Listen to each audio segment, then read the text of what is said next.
إن الحمد لله نحمده ونستعينه ونستغفره ونؤمن به ونتوكل عليه ونعوذ بالله من شرور أنفسنا ومن سيئات أعمالنا من يهده الله فلا مضل له ومن يضلله فلا هادي له ونشهد أن لا إله إلا الله وحده لا شريك له ونشهد أن محمدا عبده ورسوله أرسله بالحق بشيرا ونذيرا وداعيا إلى الله بإذنه وسراجا منيرا أما بعد فإن خير الحديث كتاب الله وأحسن الهدي وهدي محمد صلى الله عليه وسلم وشر الأمور محدثاتها وكل محدثة بدعة وكل بدعة ضلالة وكل ضلالة في النار أعوذ بالله من الشيطان الرجيم بسم الله الرحمن الرحيم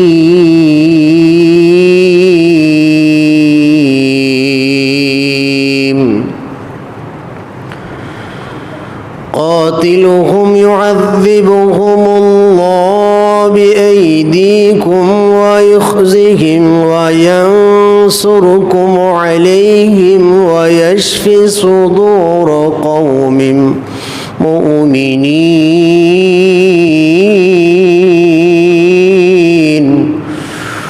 ويذهب غيظ قلوبهم ويتوب الله على من يشاء الله عليم حكيم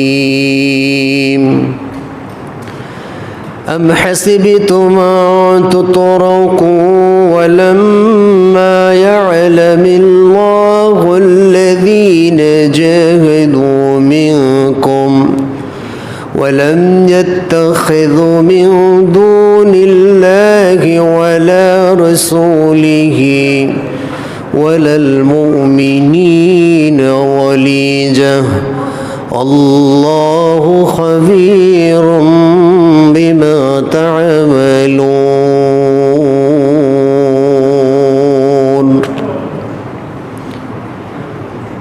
عن أبي هريرة رضي الله عنه قال قال رسول الله صلى الله عليه وسلم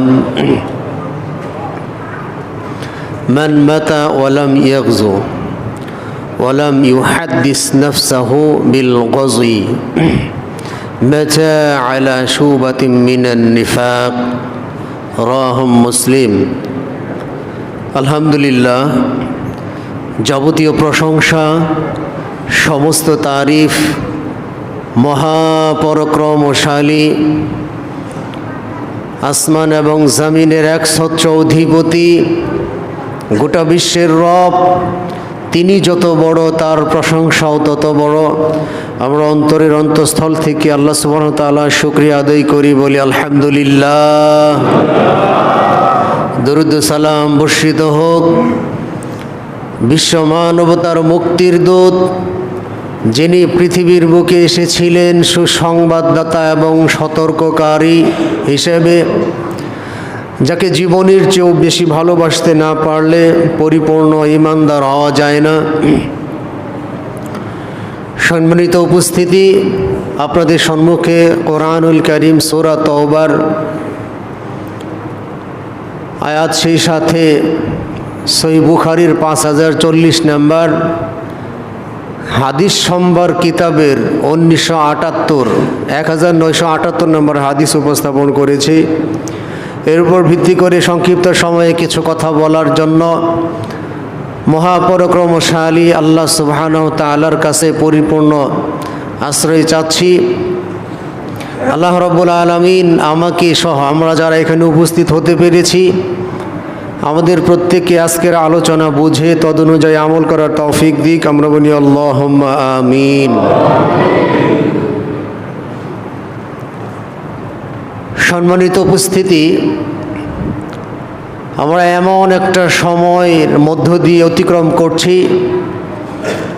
যখন মুসলমানদের চিরশত্রু, মুসলমানদের চির দুশ্মন, মুসলমানদের জান এবং প্রাণের দুশ্মন, যার ব্যাপারে স্বয়ং আল্লাহ সুবহানাহু ওয়া তাআলা সূরা মাইদার 82 নম্বর আয়াতে আমাদের নবী মুহাম্মদ রাসূলুল্লাহ সাল্লাল্লাহু আলাইহি সাল্লামের মাধ্যমে গোটা বিশ্বের ঈমানদারদেরকে জানিয়ে দিয়েছেন।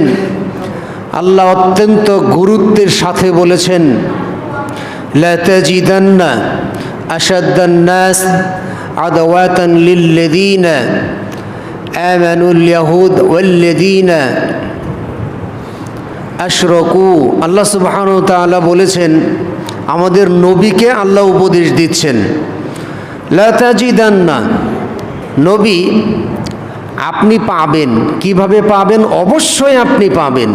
গুরুত্বের সাথে আল্লাহ বলতেছেন, লা তাজিদান্না আশাদ্দা, অর্থাৎ সর্বাধিক উগ্র, সবচেয়ে ভয়াবহ ভয়ঙ্কর, মুসলমানদের জন্যে সবথেকে বেশি উগ্র যে জাতিকে আপনি পাবেন। আল্লাহ সুবহানাহু ওয়া তাআলা এখানে দুইটা জাতির কথা আল্লাহ সুবহানাহু ওয়া তাআলা বলেছেন। এক নাম্বার, তিনি বললেন যারা ইহুদি, এরা মুসলমানদের ঘোরতর শত্রু। ওয়াল্লাযীনা আশরাকু, এবং যারা মুশরিক এরা মুসলমানদের ঘোরতর শত্রু। আমরা বর্তমান বিশ্বে দেখতে পাচ্ছি মুসলমানদের চিরশত্রু ইহুদি ফিলিস্তিনের অসহায় নিরস্ত্র শিশু, নারী, এদের উপর যখন বর্বরচিত হামলা চালাচ্ছে, তেমনিভাবে আমরা তাও দেখতে পাচ্ছি যে মুশরিক যারা মূর্তি পূজক, যারা আল্লাহর সাথে শরীক স্থাপনকারী, এরাও মুসলমানদের উপর অত্যাচার, নির্যাতন এবং মুসলমানদেরকে বিতাড়িত করার ষড়যন্ত্রে লিপ্ত। অথচ এই নামধারী আমরা যারা মুসলমান আছি, আমরা সেই মুশরিকদের সংস্কৃতি এবং সেই ইহুদি খ্রিস্টানদের আইন কানুন প্রতিষ্ঠিত করার জন্য আমরা এক মুসলিম হয়ে অপর মুসলিমের সাথে ঝগড়ায় লিপ্ত আছি। একটা করে বলি, প্রথমত আল্লাহ সুবহানাহু ওয়া তাআলা আমাদের মুশরিকদের ব্যাপারে সতর্ক করলেন, অথচ এই মুশরিকদের সংস্কৃতি মুসলমানরা পালন করার জন্য নানা ধরনের আয়োজন করছে। যেমন আসছে 14ই এপ্রিল, অর্থাৎ 14ই এপ্রিল বাংলাদেশের বাংলা নববর্ষের নামে বৈশাখী মেলা অথবা বৈশাখী অনুষ্ঠান এর নামকরণে মূলত এর পিছনে হিন্দুয়ানি সংস্কৃতি জড়িত। সেই বৈশাখের প্রথম দিন দেখবেন সকালবেলা মঙ্গল শোভাযাত্রার নামে একটা র্যালি বের করা হয়। এই মঙ্গল শোভাযাত্রার যে সংস্কৃতি, যে অনুষ্ঠান, সম্পূর্ণ হিন্দুয়ানি সংস্কৃতি শিরকের সাথে যেটা মিশ্রণ। মঙ্গল শোভাযাত্রা মানে কি? কল্যাণের যাত্রা। ওই দিন বৈশাখী মানে পহেলা বৈশাখের প্রথম দিন যদি একটা র্যালি বের করা যায়, খালি পায়ে বিভিন্ন পেঁচা, এরপরে হনুমান, পশু পাখি মানুষ বিভিন্ন মূর্তি নিয়ে ওই দিন যে র্যালি বের করা হয়, এটাকে বলা হয় মঙ্গল শোভাযাত্রা। ওই দিন যাত্রা করলে নাকি সারা বছরই মঙ্গল হবে। তো এই যে একটা আকীদা, এই যে একটা বিশ্বাস, এই বিশ্বাস তো মুসলমানদের না। মুসলমানদের বিশ্বাস হচ্ছে নির্দিষ্ট করে কোনো দিন, কোনো সময়, এই ধরনের কোনো সংস্কৃতি, কোনো দিবস, এটা মুসলমানদের ডায়েরি, মুসলমানদের ইতিহাসে নেই। কিন্তু এই পহেলা বৈশাখের নাম নিয়ে, মঙ্গল শোভাযাত্রার নাম দিয়ে ওই দিন বের করে এরপরে গান করা হয়, এসো এসো হে বৈশাখ এসো এসো। এরপরে যখন এই এসো এসো বলে কাকে সম্বোধন করা হয়? বৈশাখ একটা মাস, দিন, সময়, ঘন্টা।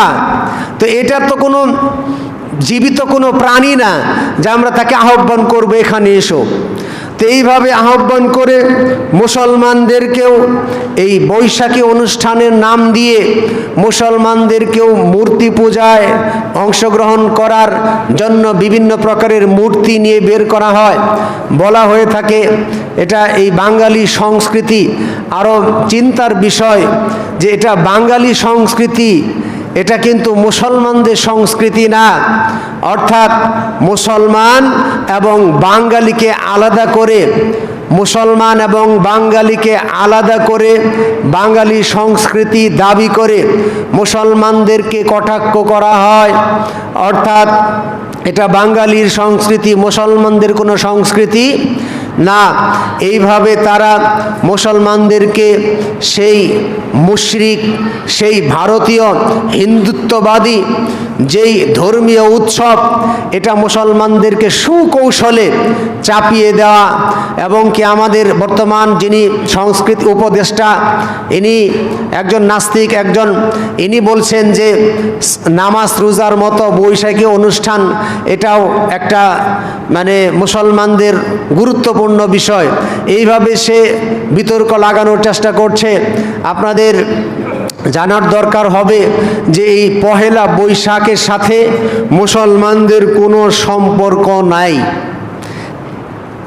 যদি বলা হয় এটা বাঙালি সংস্কৃতি, তাহলে বাঙালি সংস্কৃতি, এখানে যে সমস্ত মূর্তি আনা হয়, পেঁচা, এরপরে হনুমান, আরও অনেক ধরনের মূর্তি, এগুলো দিয়ে কি বোঝানো হয়? এরাও বাঙালি। তো এইভাবে মূলত মুসলমানদেরকে ইসলামের সঠিক আকীদা, সঠিক বিশ্বাস থেকে মানুষকে দূরে রাখার জন্য এইভাবে যুগে যুগে শয়তান বিভিন্ন পদ্ধতি আবিষ্কার করেছে। এই পদ্ধতির মধ্যে যদি আমরা ইসলাম ধর্মের অনুসারী মুসলমান সেখানে অংশগ্রহণ করি, তাহলে আমাদের আর ঈমান থাকবে না, আমরা বেঈমান হয়ে ফিরব। ওই দিন পহেলা বৈশাখ এর নাম করে মহিলাদেরকে সাজুগুজু করে, এরপরে আপনার বিভিন্ন এলাকায় যে সাংস্কৃতিক অনুষ্ঠানের নাম দিয়ে যেই ধরনের বেহায়াপনা, অশ্লীলতার সরাসরি করা হয়, এইখানে যদি মুসলমানের সন্তানরা লিপ্ত হয়ে সেই অনুষ্ঠানকে প্রমোট করে, যেই অনুষ্ঠানটা মুসলমানদের না, যেই অনুষ্ঠানটা সম্পূর্ণ হিন্দুদের অনুষ্ঠান, তাহলে আমরা আজকে যারা মুসলমানদের পক্ষে কথা বলতেছি, যে মুসলমানদের নির্যাতন করছে, আমরা যাদেরকে শত্রু জ্ঞান করছি, এই শত্রুদের অনুষ্ঠান যখন আমরা পালন করব, তখন বোঝা যাবে যে আমরা আসলেই প্রকৃত মুসলমান নই। আমরা হুজুকে বাঙালি, যখন যেই ইস্যু চলে আসে সেটা নিয়ে আমরা ব্যস্ত থাকি, কিন্তু আসলে আমরা মনের দিক থেকে পরিবর্তন এখন পর্যন্ত হতে পারিনি। তো সম্মানিত উপস্থিতি, তাহলে পহেলা বৈশাখের অনুষ্ঠানে আমরা কখনোই কোনোভাবে সেখানে আমরা যোগদান করতে পারবো না, কারণ ওটা আমাদের সংস্কৃতি নয়, ওটা হচ্ছে অন্য ধর্মের সংস্কৃতি। অর্থাৎ মুসলমানদের আলাদা সংস্কৃতি রয়েছে। সম্মানিত উপস্থিতি, আরেকটা শত্রুর কথা আমরা উল্লেখ করলাম, সেটা হচ্ছে ইহুদি। এই ইহুদিরা মুসলমানদের চরম শত্রু। ইহুদিরা মুসলমানদের চরম শত্রু।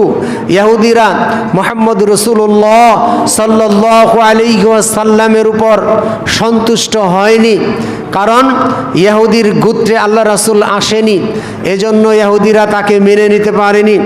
ইহুদিরা চরম শত্রু, চরম ইসলাম বিদ্বেষী।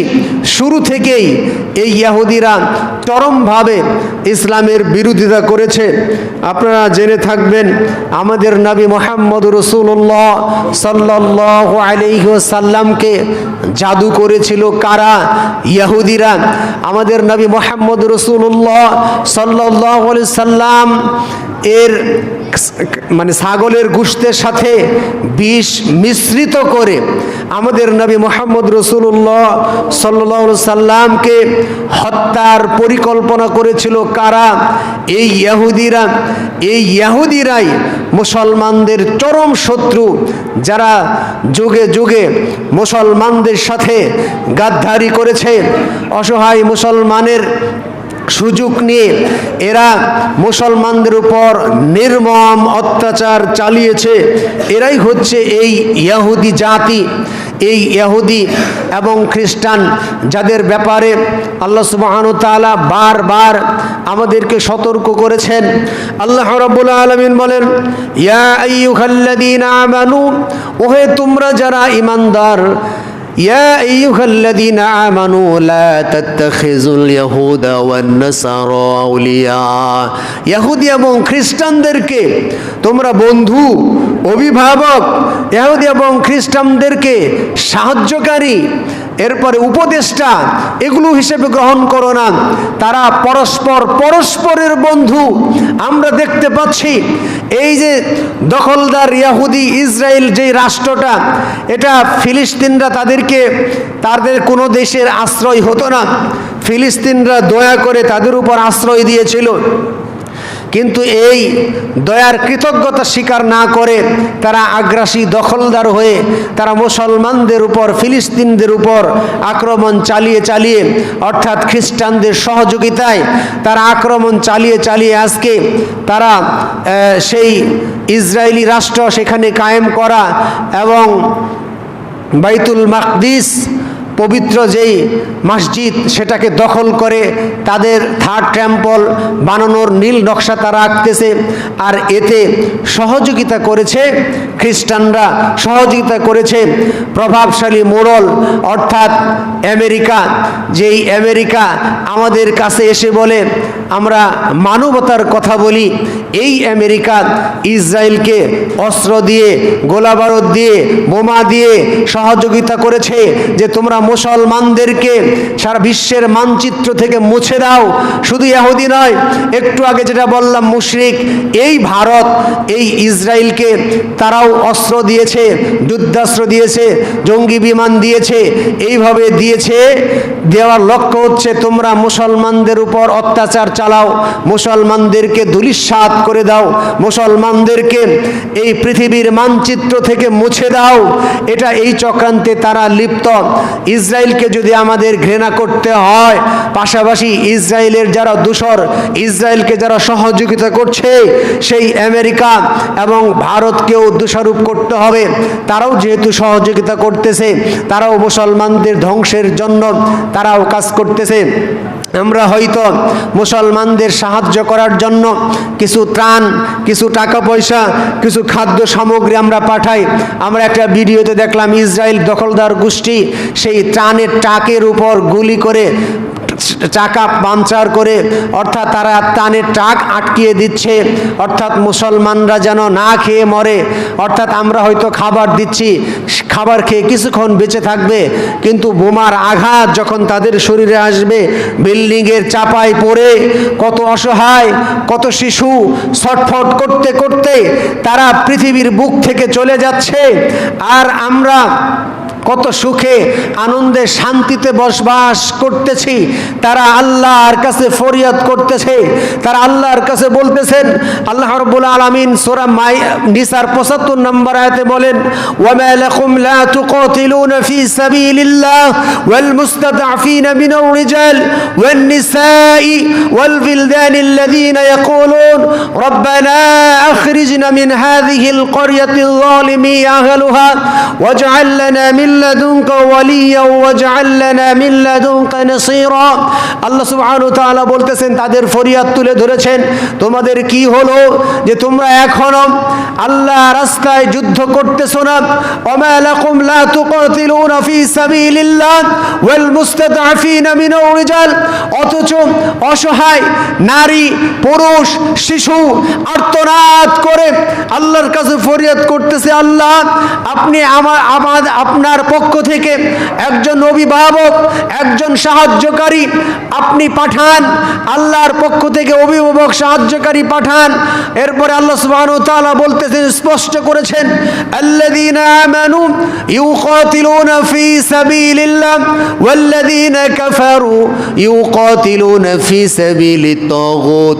আল্লাহ রাব্বুল আলামিন বলতেছেন, আল্লাযীনা আমানু, যারা ঈমানদার এরা আল্লাহর রাস্তায় লড়ে, ওয়াল্লাযীনা কাফারু ইউকাতিলুনা ফি সাবিলিত তাগুত, আর যারা কাফের এরা তাগুতের রাস্তায় লড়ে। ঈমানদাররা আল্লাহর রাস্তায় যুদ্ধ করে আর কাফেররা তাগুতের শয়তানের রাস্তায় যুদ্ধ করে। অর্থাৎ শয়তানরা মিলিত হয়ে, সমস্ত কুফফাররা মিলিত হয়ে আজকে মুসলমানদেরকে টার্গেট করে করে মুসলমানদেরকে পৃথিবীর মানচিত্র থেকে মুছে দেওয়ার জন্য মুসলমানরা আজকে কাফের মুশরিকরা আজকে ঐক্যবদ্ধ হয়েছে। অথচ মুসলমান নামধারী যেই সমস্ত শাসক রয়েছে এদের হাতে অস্ত্র ছিল পারমাণবিক বোমা, কিন্তু তারা নীরব ভূমিকা পালন করছে। তুরস্কের এরদোয়ান এই মুনাফিকের দায়িত্ব পালন করছে। অর্থাৎ ক্ষমতাধর শক্তিশালী রাষ্ট্র যারা ছিল এরা সামান্য কিছু ত্রাণ হয়তো পাঠাচ্ছে, কিন্তু ত্রাণের তো দরকার না, সেইখানে প্রতিহত করতে হবে, অস্ত্র দিয়ে প্রতিহত করতে হবে, মোকাবেলা করতে হবে। সেটা না করে আপনি খাবার দিচ্ছেন, টাকা দিচ্ছেন আর বলতেছেন আমরা কি করব, আমরা একটু দোয়া করে দেই। দোয়া করে দিয়ে তাদের জন্য আমরা আমাদের দায় সারার চেষ্টা করছি। সম্মানিত মুসলমান ও উম্মাদরদি মুসলিম ভ্রাতৃমণ্ডলী, দোয়া করবেন অবশ্যই, কিন্তু দোয়া করেই যদি বিজয় আসতো, দোয়া করলেই যদি সফলতা অর্জন হতো, তাহলে মুহাম্মদ রাসূলুল্লাহ সাল্লাল্লাহু আলাইহি সাল্লাম জীবনে প্রায় 100-র মতো যুদ্ধ করেছেন। যদি দোয়া করেই কাজ হতো তাহলে আল্লাহ রাসূলুল্লাহ সাল্লাল্লাহু আলাইহি সাল্লামের যুদ্ধের কোনো প্রয়োজন পড়তো না। দোয়া করেই যদি কাজ হতো তাহলে মুহাম্মদ রাসূলুল্লাহ সাল্লাল্লাহু আলাইহি সাল্লাম মক্কা থেকে মদিনায় হিজরত করার দরকার পড়তো না। যদি দোয়া করেই কাজ হতো বদর যুদ্ধ সংগঠনের কোনো দরকার ছিল না। যদি দোয়া করেই কাজ হতো উহুদ যুদ্ধের দরকার পড়তো না। দোয়া করেই কাজ হতো তাহলে মুসলমানরা যে সমস্ত যুদ্ধে অংশগ্রহণ করেছে এই সমস্ত যুদ্ধের প্রয়োজন পড়তো না। দোয়া করলেই সব হয়ে যেত, দোয়া করলেই সব হবে না। পাশাপাশি আমাদের দোয়ার সাথে সাথে আমাদেরকে ঐক্যবদ্ধ হতে হবে। কুফফাররা যেমনি ভাবে আপনার উপর আক্রমণ করছে, আপনি কেন বসে আছেন? আল্লাহ কি কোরআনের আয়াত নাজিল করেনি? আল্লাহ কি পাল্টা জবাবের আক্রমণের জবাবে আক্রমণ করতে বলেনি? আল্লাহ সুবহানাহু ওয়া তাআলা কোরআনুল কারীম সূরা তাওবার ভিতরে বলেন, কাতিলুহুম ইউআযিবুহুমুল্লাহ বিআইদিকুম। আল্লাহ সুবহানাহু ওয়া তাআলা বলেছেন, কাতিলুহুম, তাদেরকে হত্যা করো, তাদের সাথে যুদ্ধ করো। কাতিলুহুম ইউআযিবুহুমুল্লাহ বিআইদিকুম, আল্লাহ রাব্বুল আলামিন তোমাদের হাত দিয়ে কাফেরদের শায়েস্তা করবেন, তোমাদের হাত দিয়ে কুফফারদের শায়েস্তা করবেন। এটা আল্লাহ দেখতে চাচ্ছেন। এবং আল্লাহ তাদেরকে লাঞ্ছিত করবেন। ওয়ায়ানসুরুকুম, আল্লাহ তোমাদেরকে বিজয় দান করবেন। ওয়াইযহিবু গায়যা কুলুবিহিম, এরপরে আল্লাহ সুবহানাহু ওয়া ইয়াশফি সুদূর কওমি মুমিনিন, এবং তোমরা যখন কুফফারদের কচুকাটা করতে পারবে, তোমরা যখন কুফফারদের হত্যা করতে পারবে, তোমরা যখন তোমাদের বদলা নিতে পারবে, আল্লাহ বলতেছেন তোমাদের অন্তর আত্মা, তোমাদের আত্মা শান্তি পাবে। তাহলে এই আয়াত থেকে পরিষ্কার হয়ে যাচ্ছে যে আল্লাহ চাচ্ছেন আমাদের ভিতরে কে আছে যে আমরা সশরীরে লড়াই করে কাফের মুশরিকদের পাওনা মিটিয়ে দেব, এটা চাচ্ছেন আল্লাহ। আর আমরা এই পরিস্থিতিতে এসে বলতেছি আমরা একটু দোয়া করে দিই। তো দোয়া করেই যদি হয়ে যেত, আর আল্লাহ তো একাই যথেষ্ট। যদি আল্লাহ বলে কুন হও, অমনি তা হয়ে যায়। আল্লাহ যদি জমিনকে বলেন, পুরা ইসরায়েল রাষ্ট্র জমিনকে যদি আল্লাহ হুকুম দেয় যে নিচের দিকে ডেবে যাও, সঙ্গে সঙ্গে ডেবে যাবে। তা আল্লাহ যদি সব কিছু করেন তাহলে আমরা কেন? আল্লাহই যদি সব কিছু করে তাহলে আমাদের পরীক্ষাটা কি কোথায়? আল্লাহ আমাদেরকে সহযোগিতা করবেন, আল্লাহ ওয়াদা করেছেন। ইমানদার মুমিন, তোমরা যদি আল্লাহর রাহে নামো তাহলে আমি আল্লাহ তোমাদের সহযোগিতা করব। সহযোগিতা করা আমি আল্লাহর উপর ওয়াজিব হয়ে যায়। আল্লাহ আমাদের সহযোগিতা করবেন, এই মর্মে আল্লাহ প্রতিশ্রুতি দিয়েছেন। কিন্তু আজকে এই মর্মে এসে আমরা বলতেছি শুধু দোয়া করতেছি, দোয়া করতেছি। দোয়া করে করে আপনি বিজয় করতে পারবেন না। দোয়ার পাশাপাশি আপনাকে মাঠে নামতে হবে। আপনাকে কুফফারদের মোকাবেলায় আল্লাহ আপনাকে যা করতে বলেছেন তাই করতে হবে। আল্লাহ সুবহানাহু ওয়া তাআলা কোরআনুল কারীম সূরা তাওবার ভিতরে বলেন, فإذا انسلخ الأشهر الحرم فاقتلوا المشركين حيث وجدتموهم وخذوهم واحصروهم واقعدوا لهم كل مرصد। আল্লাহ বলতেছেন হারাম মাস শেষ হওয়ার পরে পরে এই সমস্ত মুশরিক, এই সমস্ত কুফফার তোমরা যেখানেই পাবে সেখানেই তাদেরকে হত্যা করবে, যেখানেই পাবে তাদেরকে অবরোধ করবে, যেখানেই পাবে তাদের ঘাঁটিতে উৎপেতে বসে থাকবে। অথচ এই আয়াতগুলি, এই দিক নির্দেশনাগুলি আজকে মুসলমান হয়ে আজকে আমরা ইহুদি আর মুশরিকদেরকে হাদিয়া দিয়ে দিয়েছি। আমরা হাদিয়া দিয়েছি মুশরিকদের, কাফেরদের দিয়ে দিয়েছি যে এটা তোমরা ব্যবহার করো। যেখানে মুসলমান পাবে সেখানে আক্রমণ করবে, যেখানে মুসলমান পাবে সেখানে হত্যা করবে। আজকে আমরা তাই দেখতেছি।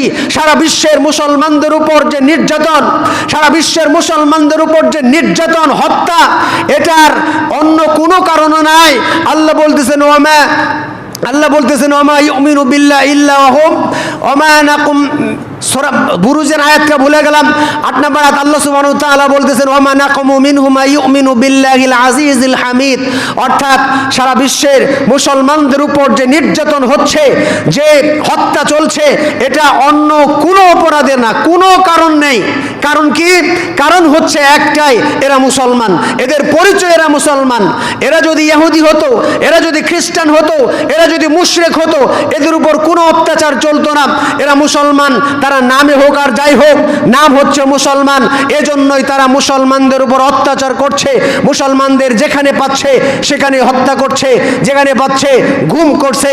যে আল্লাহ মুসলমানদের এই আয়াত আল্লাহ দান করলেন মুসলমানদের, যেখানেই কাফের পাবে, যেখানেই মুশরিক পাবে সেখানে অবরোধ করবে, সেখানে হত্যা করবে, এই অধিকার আল্লাহ মুসলমানদের দিয়ে দিল। আর নামদারি মুসলমান আমরা। এই আয়াতগুলি সূরা তাওবার 5 নম্বর আয়াত, এরপরে শত শত আয়াত যেগুলো মুসলমানদের পক্ষের দলিল, আমরা এই আয়াতগুলি কাফেরদেরকে হাদিয়া দিয়ে দিয়েছি যে কাফেররা নাও তোমরা এটা করো। আমরা শুধু বুঝে বুঝে দেখি, দর্শকের ভূমিকা পালন করি আর আমরা মায়ের খাই।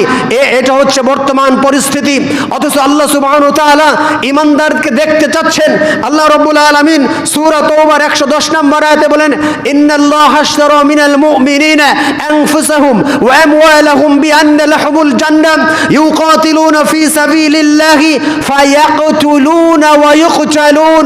আল্লাহ বলতেছেন ইন্নাল্লাহা আশতারা, নিশ্চয় আল্লাহ ক্রয় করেন মুমিনদের থেকে, মুমিনদের ইমানদারদের জান, ইমানদারদের মাল, ইমানদারদের জান, ইমানদারদের মাল আল্লাহ কিনতে চায়। আল্লাহ ক্রয় করেন জান্নাতের বিনিময়ে, অর্থাৎ তাদের পরিচয় কি, তারা কি কাজ করবে, কি কাজ করলে জান্নাতে যাবেন? শুধু দোয়া করবেন, সালাত পড়বেন, হজ করবেন, যাকাত দিবেন, সরাসরি জান্নাতে চলে যাবেন। আর আপনার চোখের সামনে অসহায় মুসলমানকে নির্যাতন করা হয়, মুসলমানদের হত্যা করা হয়, আর আপনি চুপ করে বসে থাকবেন, আর আপনি মনে করেন জান্নাতে চলে যাবেন। এটা হতে পারে না, এটা হাদিস বিরোধী। যে হাদিসটা আমি উপস্থাপন করেছি, সহিহ মুসলিমের যে হাদিস, সহিহ বুখারীর, মুসলিম, আবু দাউদ, এই হাদিসটা বিদ্যমান। আবু হুরায়রা থেকে বর্ণিত, আল্লাহ রাসূল সাল্লাল্লাহু আলাইহি সাল্লাম বলেন, মান মাতা, যে ব্যক্তি মৃত্যুবরণ করলো, লাম ইয়াগজু, অথচ সে গাজুয়া মানে যুদ্ধ করেনি। জিহাদ শব্দ কথা উল্লেখ করলে অনেক অপব্যাখ্যাকারীরা জিহাদকে সর্বোচ্চ চেষ্টার মধ্যে ঢুকাই দেয়, কিন্তু জিহাদ কিতাল একই বিষয়, জিহাদ এবং কিতাল একই বিষয়। এই হাদিসে জিহাদ অর্থ করা হলেও গাজওয়াতুন শব্দের অর্থ হয়েছে যুদ্ধ করা। হাদিসে বলা হয়েছে যে ব্যক্তি মৃত্যুবরণ করলো, যে ব্যক্তি মরল, মান মাতা, যে ব্যক্তি মৃত্যুবরণ করলো, লাম ইয়াগজু, অর্থাৎ যে লোকটা যুদ্ধ করেনি, গাজওয়া করেনি, মৃত্যুবরণ করলো, ওয়ালাম ইউহাদ্দিস নাফসাহু বিল গাজওয়া, অর্থাৎ তার মনে মনে যুদ্ধের পরিকল্পনা, জিহাদের পরিকল্পনা, জিহাদের চিন্তা ভাবনা, এগুলো সে মনে মনে করে নাই। মাতা আলা শুবাতিন মিনান নিফাক, এই হাদিসে স্পষ্ট, হাদিস সহিহ। আপনি কোথায় যাবেন? হাদিস সুস্পষ্ট সহিহ, আল্লাহ রাসূল সহিহ মুসলিমের হাদিস। আল্লাহ রাসূল বললেন, ওই ব্যক্তি, যে ব্যক্তিটা মৃত্যুবরণ করলো, জিহাদ করলো না, যুদ্ধ করলো না, জিহাদের পরিকল্পনা করলো না, মনে মনে চিন্তাও করলো না, জিহাদের কোনো চিন্তাই করলো না, এই লোকটি যে মৃত্যুবরণ করলো, তার মৃত্যুটা একটা মুনাফিকের শাখার উপরে মৃত্যুবরণ করলো। নাউজুবিল্লাহ বলেন। তাহলে কোথায় আজকে আমাদের ঈমান?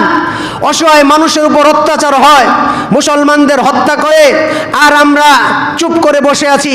এটা নিয়ে আমাদের কোনো চিন্তা চেতনা নাই, কি করতে হবে কোনো চিন্তা আমাদের নাই, যে জিহাদ করতে হবে, এটা ফরজ বিধান। জিহাদ একটা ফরজ বিধান। যেমনিভাবে সিয়াম ফরজ, তেমনিভাবে যে সূরা বাকারাতে আল্লাহ সুবহানাহু ওয়া তাআলা কুতিবা আলাইকুমুস সিয়াম বলেছেন, সেই আল্লাহ রাব্বুল আলামিন সূরা বাকারার কুতিবা আলাইকুমুল কিতাল বলেছেন। আপনি কোরআনের এক অংশ মানবেন, আরেক অংশ মানবেন না, আপনি তো সুবিধাবাদী মুনাফিক। আল্লাহ বলেছেন কুতিবা আলাইকুমুস সিয়াম, তেমনি ভাবে আল্লাহ বলেছেন কুতিবা আলাইকুমুল কিতাল ওয়া হুয়া কুরহুল লাকুম ওয়া আসা আন তাকরাহু শাইআ ওয়া হুয়া খায়রুল লাকুম ওয়া আসা আন তুহিব্বু শাইআ ওয়া হুয়া শাররুল লাকুম। হতে পারে তোমাদের উপর জিহাদকে, কিতালকে ফরজ করা হয়েছে, হতে পারে এটা তোমরা এটাকে অপছন্দ করছো, তোমরা এমন একটা বিষয় অপছন্দ করছো যেটা তোমাদের জন্য কল্যাণকর। কেমন কল্যাণকর? আল্লাহ সুবহানাহু ওয়া তাআলা সূরা সফের ভিতরে বলেন, ইয়া আইয়ুহাল্লাযীনা আমানু, ওহে তোমরা যারা ঈমানদার, হাল আদুল্লুকুম আলা তিজারা তুনজিকুম মিন আযাবিন আলিম তুমিনুনা বিল্লাহি ওয়া রাসূলিহি ওয়া তুজাহিদুনা ফি সাবিলিল্লাহি বিআমওয়ালিকুম ওয়া আনফুসিকুম যালিকুম খায়রুল লাকুম ইন কুনতুম তা'লামুন। আল্লাহ এখানে সূরা সফের ভিতরে বললেন, ওহে তোমরা যারা ঈমানদার, ইয়া আইয়ুহাল্লাযীনা আমানু হাল আদুল্লুকুম আলা তিজারা, আমি কি তোমাদের এমন একটা ব্যবসার সন্ধান দিব না, এমন একটা ব্যবসার সন্ধান দিব না যেটা তোমাদেরকে মর্মান্তিক যন্ত্রণাদায়ক আযাব থেকে তোমাদেরকে রক্ষা করবে? সেটা কি?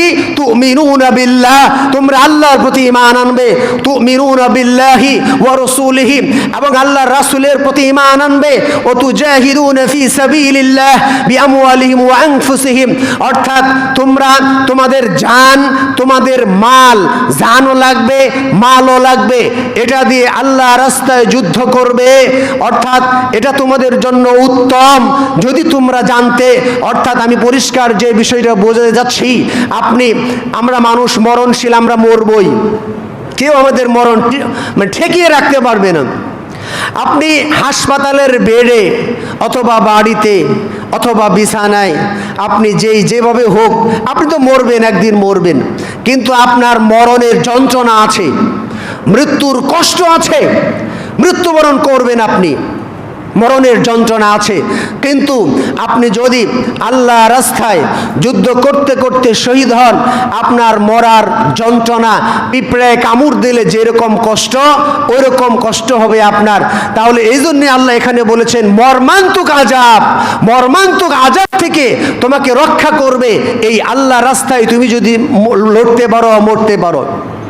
মরতে হবে আমাদের। তাহলে আল্লাহ রাস্তায় মরতে পারলে আমাদের মৃত্যু যন্ত্রণা, আর মৃত্যুর যন্ত্রণা অবশ্যই আছে এবং অনেক কঠিন বিষয়।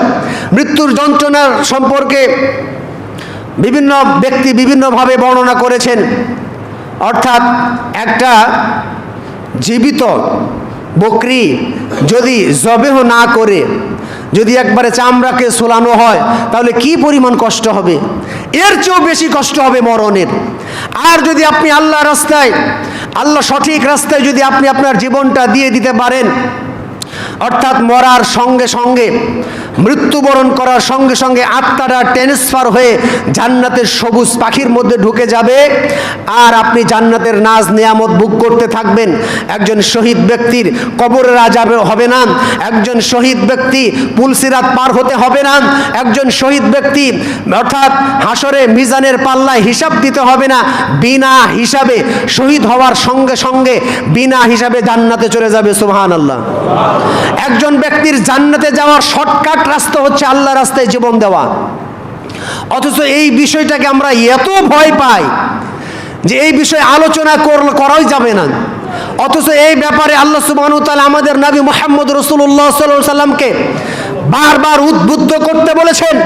আল্লাহ সুবহানাহু ওয়া তাআলা সূরা নিসার 84 নম্বর আয়াতে আল্লাহ সুবহানাহু ওয়া তাআলা বলেছেন, ফাকাতিল ফি সাবিলিল্লাহ লা তুকাল্লাফ ইল্লা নাফসাকা ওয়া হাররিদিল মুমিনিন। নবী, আপনি আল্লাহর রাস্তায় যুদ্ধ করুন। কে করলো কে করলো না এটা দেখার বিষয় না। কে যুদ্ধ করলো কে করলো না এটা দেখার বিষয় না। আপনার হিসাব আপনাকেই দিতে হবে। কে ফতোয়া দিল আর কে দিল না ওটা দেখার বিষয় না। আপনাকে লড়তে হবে, একা হলেও লড়তে হবে। এই ব্যাপারে আপনাকে আল্লাহ জিজ্ঞাসা করবে। এরপরে আল্লাহ বলে ওয়া হাররিদিল মুমিনিন, মুমিনদেরকে আপনি উদ্বুদ্ধ করুন। এরপরে সূরা আনফালের 60 নম্বর আয়াত আল্লাহ সুবহানাহু ওয়া তাআলা বলেছেন ওয়া আ'ইদ্দু লাহুম মাস্তাতা'তুম মিন কুওয়া ওয়া মিন রিবাতিল খাইল তুরহিবুনা বিহি আদুওয়াল্লাহ আদুওয়াকুম। আল্লাহ সুবহানাহু ওয়া তাআলা বলেছেন সূরা আনফাল 60 নম্বর আয়াত, কাফেরদের শায়েস্তা করার জন্য, কাফেরদের মোকাবেলা করার জন্য তোমরা যথাসাধ্য শক্তি সঞ্চয় করো, যথাসাধ্য শক্তি সঞ্চয় করো। যেই শক্তি দিয়ে তুমি ভয় দেখাবে তোমার শত্রু, আল্লাহর শত্রুকে তুমি ভয় দেখাবে। অর্থাৎ এই আয়াতের তাফসিরে, এই আয়াতের ব্যাখ্যায় যে হাদিস এসেছে আব্দুল্লাহ ইবনে ওমর থেকে বর্ণিত, আল্লাহ রাসূল সাল্লাল্লাহু আলাইহি ওয়াসাল্লাম বলেন আলা ইন্নাল কুওয়াতুর রামি, শক্তি হচ্ছে নিক্ষেপ করা, শক্তি হচ্ছে নিক্ষেপ করা, শক্তি হচ্ছে নিক্ষেপ করা। কিয়ামত পর্যন্ত এই আয়াতের তাফসিরে এসেছে মুসলমানরা তীর নিক্ষেপ করবে, মুসলমানরা রকেট নিক্ষেপ করবে, মুসলমানরা রকেট লঞ্চার নিক্ষেপ করবে, মুসলমানরা বোমা মারবে। এইভাবে তারা প্রশিক্ষণ দিয়ে মুসলমানরা কুফফারদেরকে ভীত করবে, ভয় দেখাবে। এই ফতোয়া স্বয়ং আল্লাহ দিয়েছে। কে দিয়েছে? তো এ ফতোয়া তো আল্লাহ দিয়েছে। মুসলমানদের ঐক্যবদ্ধ করা, মুসলমানদের প্রশিক্ষণ করা, এটা তো আল্লাহই ফতোয়া দিয়েছে। আপনি যদি এটাকে জঙ্গি বলেন, আপনি যদি এটা থামিয়ে থাকেন, তাহলে স্বয়ং আপনি আল্লাহর বিরোধিতা করলেন। মুসলমানরা সবসময় অস্ত্র সঙ্গে থাকবে, মুসলমানদের সাথে অস্ত্র থাকবে, অস্ত্র রাখা ফরজ। এই ফতোয়া স্বয়ং আল্লাহ দিয়েছে। অথচ এমন একটা সময়ে পরিস্থিতি আমরা বসবাস করছি, কোনো মুসলমান যদি কাফেরদেরকে প্রতিহত করার জন্য কোনো অস্ত্র সঙ্গে রাখে, সঙ্গে সঙ্গে তাকে জঙ্গি বলে থানায় ধরিয়ে দেওয়া হয়। এরকম পরিস্থিতি বর্তমানে, ঠিক কিনা বলেন? অথচ মুসলমানদের সাথে অস্ত্র থাকবে, এই বিধান আল্লাহ দিয়েছে। আল্লাহ বলেছেন খুযু হিজরাকুম, তোমরা তোমাদের অস্ত্র সঙ্গে রাখো। এটা আল্লাহর ফতোয়া। আল্লাহ সুবহানাহু ওয়া তাআলা এই আয়াতে বললেন কাফেরদের মোকাবেলা করার জন্য তোমরা যথাসাধ্য শক্তি অর্জন করো। শক্তি অর্জন করার জন্য স্বয়ং আল্লাহই ফতোয়া দিয়েছে। শক্তি অর্জন করতে হবে, কুফফারদের দাঁত ভাঙা জবাব দিতে হবে। তাদের 100 থাকুক, আপনার একটা থাকতে হবে।